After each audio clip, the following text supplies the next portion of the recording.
So, what is this?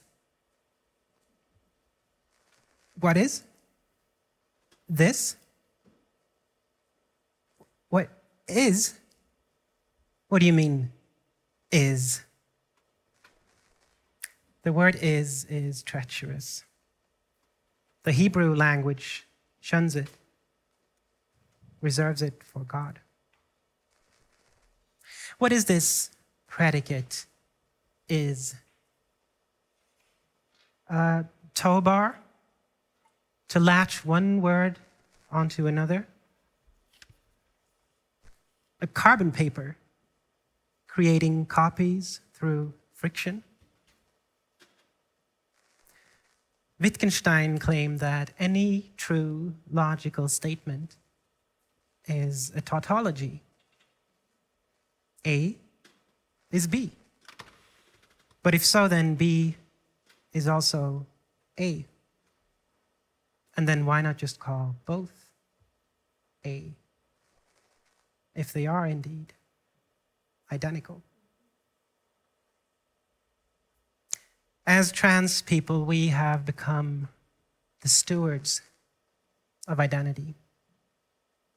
Identity was dumped in our lap.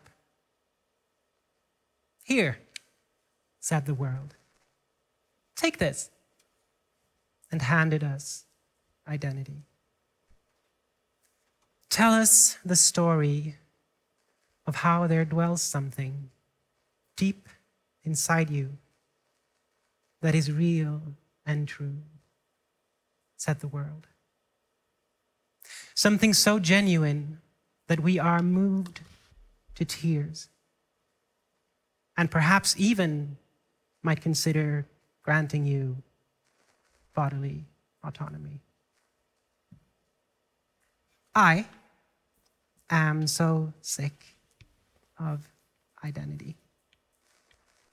So let me masticate it with you for another 25 minutes.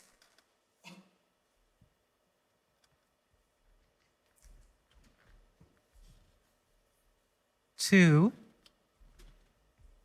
be same. To be same.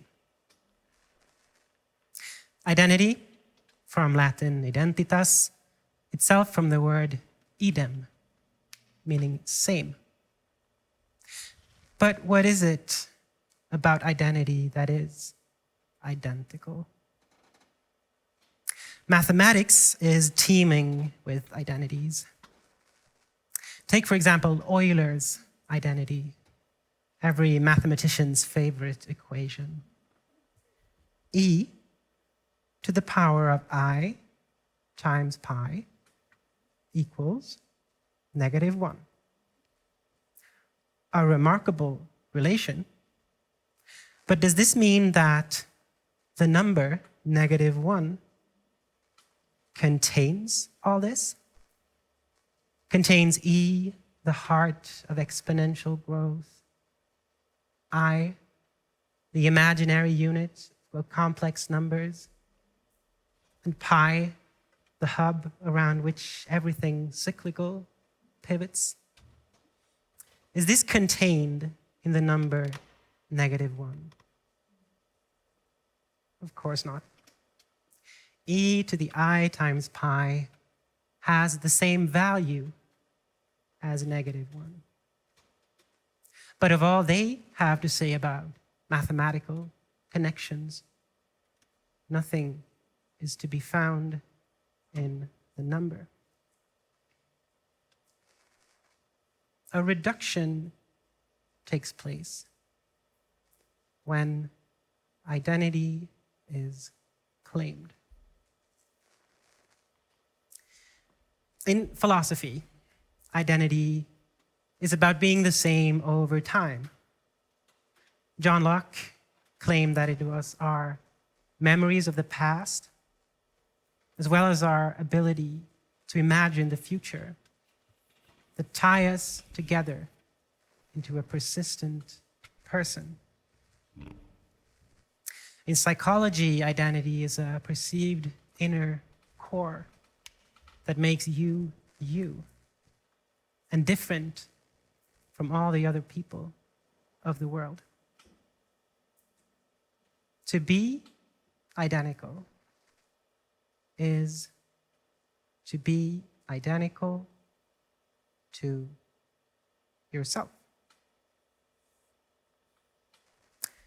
Bacteria multiply through cell division. One individual becomes two copies, identical. In this type of reproduction, there is no parent or offspring, but rather both clones can be said to be brand new or millions of years old, traceable to the origin of life itself. By being identical, both copies lose any claim to the unique continuity in time that was Locke's definition of identity, as well as the fundamental difference central to the psychological notion. To be identical is to be different to everything else. Hannah Arendt writes, "The moment we want to say who somebody is, our very vocabulary leads us astray into saying what he is. We get entangled in a description of properties he necessarily shares with others like him, with the effect that his specific uniqueness escapes us. In political discourse, identity has become a checking of boxes, clearly defined properties you either have or don't have. Trans? Yes? No? Swedish? Yes? No? Middle class? Yes? No? These properties are fungible, to borrow a term from economics. My transness is considered interchangeable with yours, just like the $1 is identical to the other. The mathematician would say that having the property being trans puts you in the set of all trans people, a collection of individuals whose only unifying trait is checking that particular box. The only thing identical is the identity itself. But what if my transness is no identity?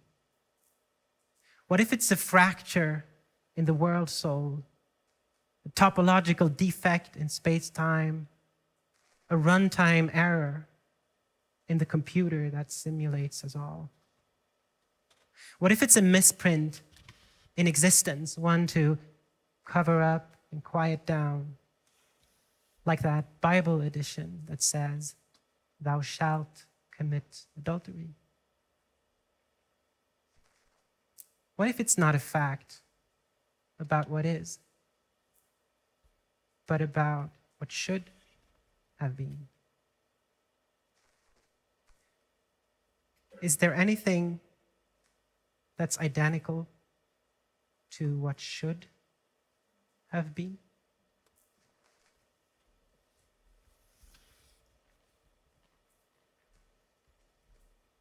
To be A, the, r. To be other. When bacteria reproduce, sometimes an error occurs in the copying of genes. One individual turns out a bit different than the other. We call it a mutation.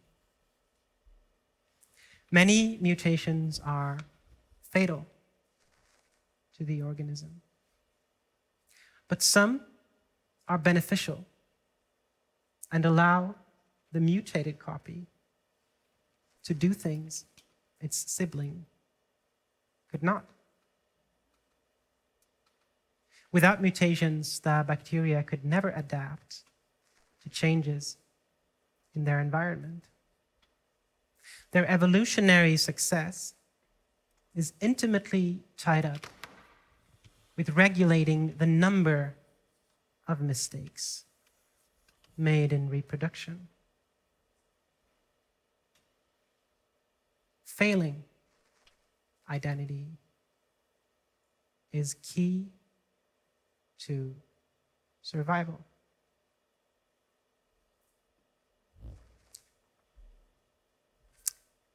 The same thing happens in language.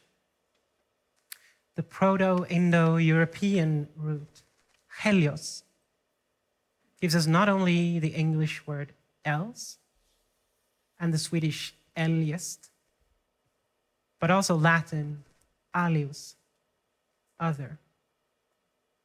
These words are called cognates, born together. Although they were not so much born as cloned, just like the bacteria, they were once one and the same, but mutated and followed different evolutionary paths, giving rise to different concepts in their descendant languages. So just like Edom gave us identity, from alius, other, we get a fascinating word only found in a few old dictionaries. Alliety, otherness. Otherness, like a dark pillow fort built from thick, warm blankets. A place to rest a while.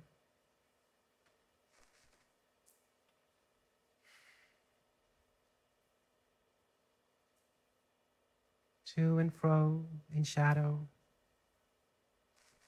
from inner to outer shadow, from impenetrable self to impenetrable unself by way of neither. As between two lit refuges, whose doors once neared, gently closed. Once away turned from, gently part again. Beckoned back and forth and turned away. Heedless of the way, intent on the one gleam or the other.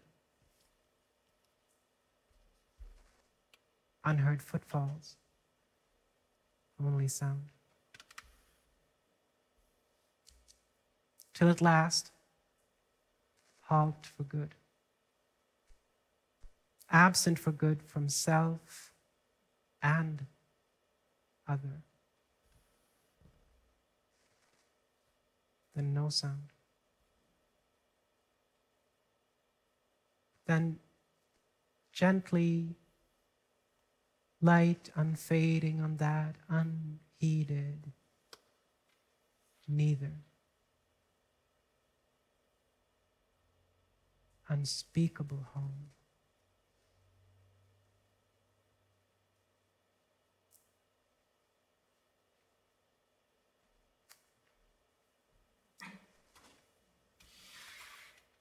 To be everything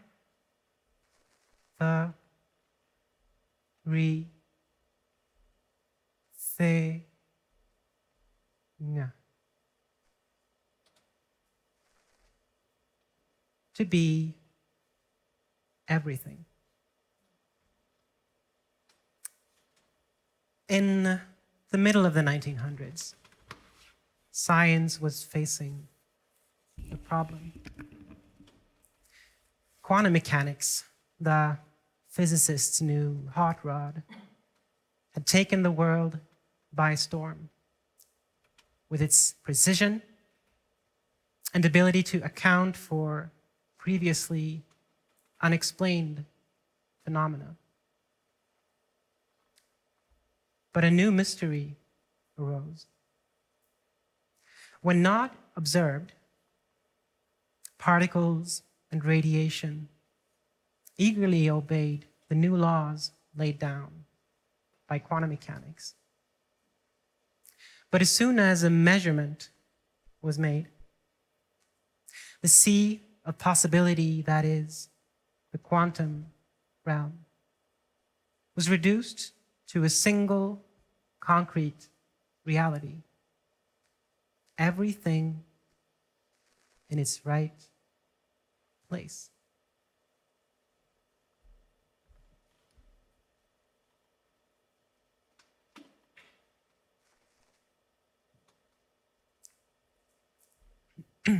So what constitutes this magical act of observation where the potential becomes the actual, where the uncertain becomes certain, where wave becomes particle? Many theories were proposed. It's randomness, said one. It's gravitation, said another. It's consciousness, said a third. Some even argued that the question was outside the scope of science, that its task was merely to account for that which our instruments could register. The rest we must, in the words of Wittgenstein, pass over in silence. To be is to be observed. Hugh Everett III was a man who did not like this kind of sloppy thinking. In his doctoral thesis, he tackled the so-called measurement problem of quantum mechanics. His approach followed the mathematics. There was, after all, what had led quantum mechanics to its spectacular success in explaining the world. The answer he found down the winding paths of the equations was as simple as it was astounding. The collapse of the wave function to a single concrete reality was caused by nothing and everything. The fundamental mistake, according to Everett, had been to treat the observer as separate from the observed. The old model had claimed that when we, macroscopic creatures, observe a quantum system, we quell its inherent undecidedness and force it to commit to a single definite outcome. Was the particle here or here? Not so, said Everett. Rather, the quantum system ensnares us into its multiplicitous, entangled states, making the wave function of the entire universe branch. One you that saw the particle here, and one you that saw the particle here. There is no magical barrier separating the quantum from the classical, nor is there a barrier separating the observer from the observed. We are all part of a single universal wave function. By eliminating the distinction between subject and world, quantum mechanics became coherent again. To be is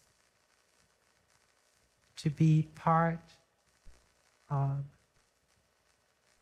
a whole.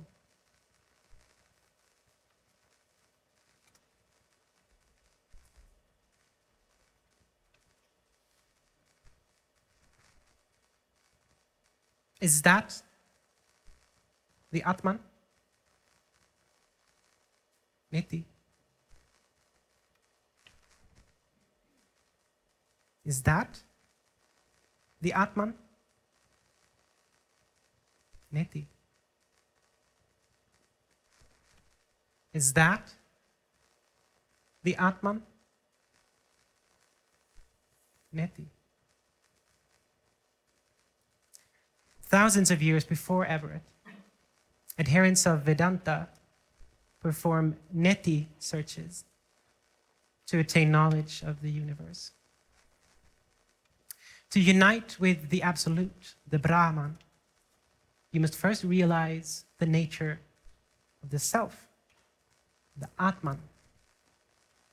The neti search teaches that whatever you can point at or think of is not the Self. Neti, neti, neti. Not that, not that, not that. Ne, no, iti, from the same root that gave us the id of identity. Cognates, born together, mutated clones. By denying identity with everything you can conceptualize, whatever remains must be the Self. To be this is to be not that.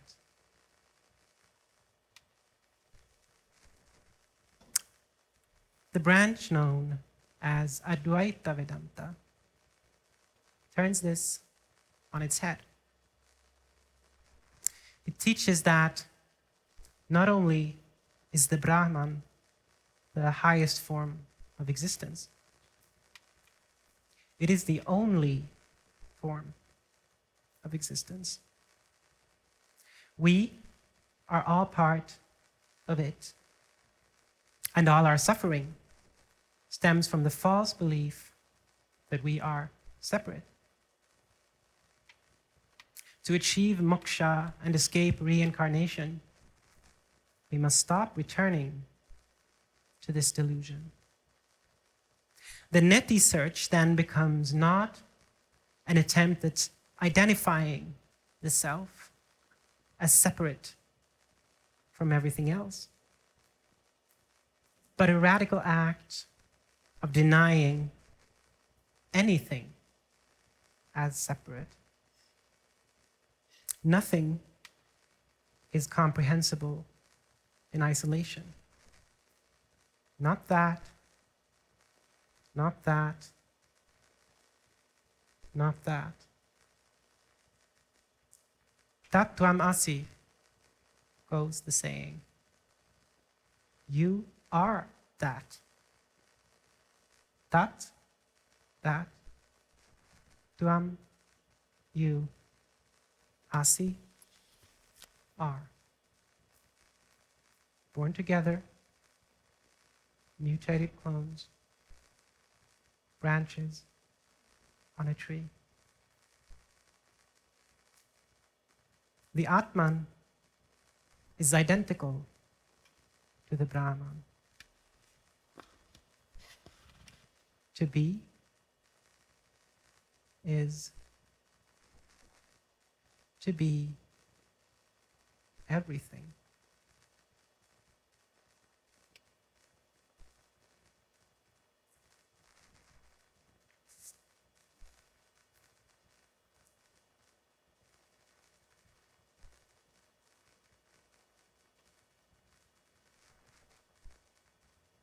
Only when flight shall soar not for its own sake only, up into heaven's lonely silence, and be no more. Merely the lightly profiling proudly successful tool, playmate of winds, beguiling time there, careless and cool,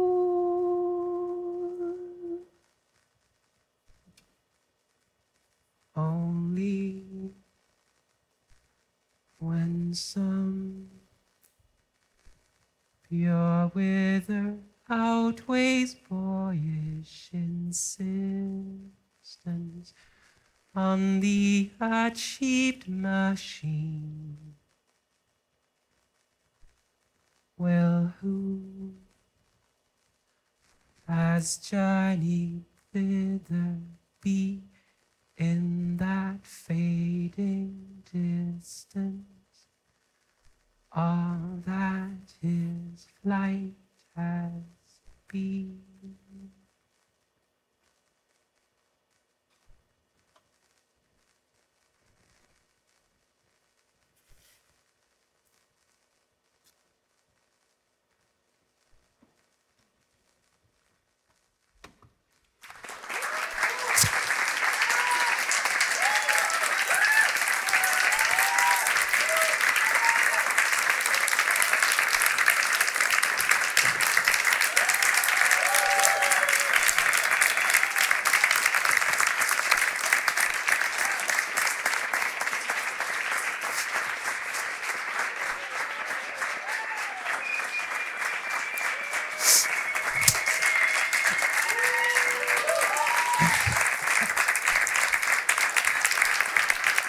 Tack, tack, tack.